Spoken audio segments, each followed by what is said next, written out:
What's up, guys? I'm Ryan with Ryan Epps Fishing. I'm out here working on the boat today, taking a little bit out, putting a little bit in, getting ready for wintertime fishing. Excited but dreading it at the same time. I'm afraid it's going to be a cold one.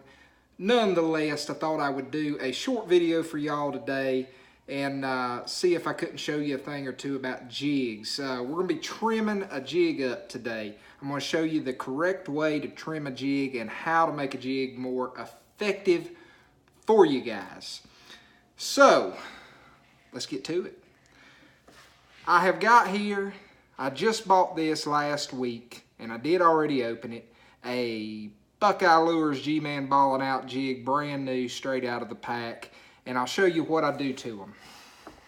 Not just this jig, but any jig. For those of you all that don't know, this is the brush guard of your jig right here. It's what keeps you from getting hung. It's what lets this jig go into that thick stuff and come out and go back in and catch those fish and not get hung around all that crap. But what you want to do to maximize how it works is you want to trim enough of that off so that it still works, but it will let you get that hook set in that fish's jaw a little bit easier. Obviously, anytime you got anything in front of the hook there, it's going to decrease hook ups. So we want to still let this be effective, but also help you get that hook set in that fish's mouth easier, and you go home happier at the end of the day. That's what it's all about. Let's get started. What I like to do is I like to come down here at the base of this brush guard, and hopefully y'all can see this.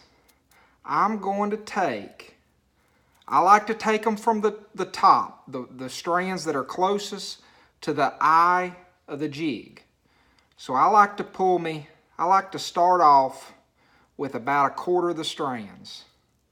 All right? And I'm going to go down here to the base where they connect to the head of the jig, and we're just going to cut those off. Okay? Now, after I do that, I'm going to push this down, and it's kind of a feel thing. I can just, I've done it so much that I can just kind of, then push on that brush guard a little bit and kind of feel the resistance that I'm wanting. But you're just wanting enough to cover the point of this hook up, but still be able to push it down over that hook pretty easy. And that's going to help you get better hookups.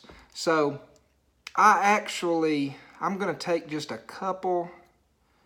We'll take maybe 2 more strands off that, and I think this one will be ready to go.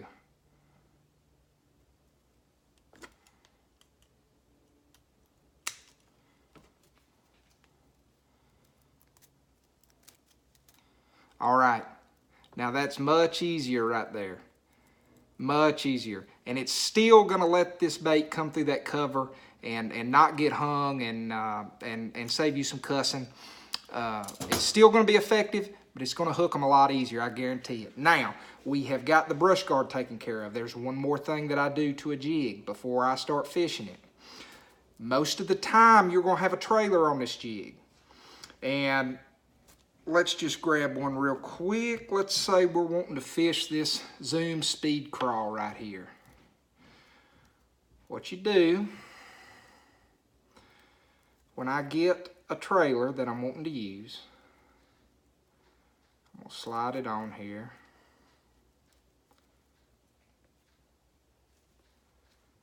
Now, do you all see the problem that we got right there? Do y'all see the problem that we've got right there with an untrimmed jig, straight out of the package? The problem is that your skirt strands are so long that they're going to come down here. This is where all your action is. In the legs, or if you got a swim bait on there, in the boot tail, or whatever trailer you got here, this is where all your action is. Well, if the strands of the skirt on this jig are down here and they're touching this, it's going to take your action out of it. So then that defeats the whole purpose. What's the point? So what we got to do is we got to trim this skirt up a little bit. And that's going to let this trailer work like it's designed to do. Now, here's what I do, so y'all don't go ruining a bunch of jigs. Put your trailer on there. Take just enough of the skirt off that this thing will still kick like it's supposed to do. And don't worry about getting even all around and through there. I guarantee you them bass, they ain't standing there looking at it. So you don't need to worry about all that.